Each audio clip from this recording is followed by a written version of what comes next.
खेड तालुका बैलगाडा संघटना आज या ठिकाणी पाठीला गवत होतं ते गवत काढण्याचं काम केलेलं आहे आणि ते करत असताना लवकरात लवकर खेड तालुक्यामध्ये मैदान घेण्याचं मानस ठेवत आहोत.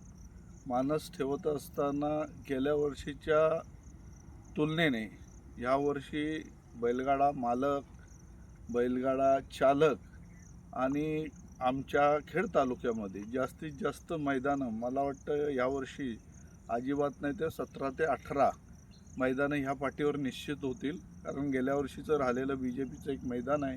प्रत्येक संघटना पक्ष या ठिकाणी मैदान घेत असतो. वैयक्तिक काही मालक आहेत, वैयक्तिक घेऊ शकतात आणि अशा पद्धतीनं जवळजवळ 17 ते 18 मैदानं म्हणजे चिपळूण तालुक्यात किंवा रत्नागिरी बैलगाडा असोसिएशन असू दे किंवा आमची बैलगाडा संघटना दुसरी बाबू कदम यांची झालेली असू दे, तर त्यांच्या तुलनेनं आमच्या खेड तालुक्यात जास्तीत जास्त या ठिकाणी बैलगाडा शर्यत होतात आणि सगळ्या बैलगाडा प्रेमींना, सगळ्या बैलगाडा मालकांना आव्हान करीतो की या ठिकाणी दिवाळीच्या आसपास आमचे तरुण तरफदार समीर कदम यांच्या नियोजनातून हा मैदान या ठिकाणी होईल. बाळू सनगरे त्यांचे सहकार्य आहेत.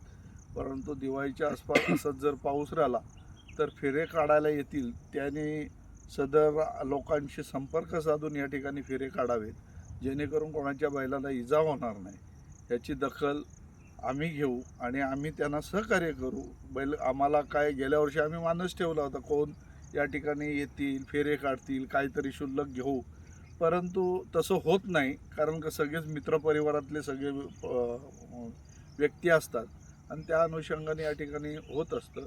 परंतु लवकरात लवकर दिवाळीच्या आसपास या ठिकाणी मैदान घेण्याचा मानस आहे.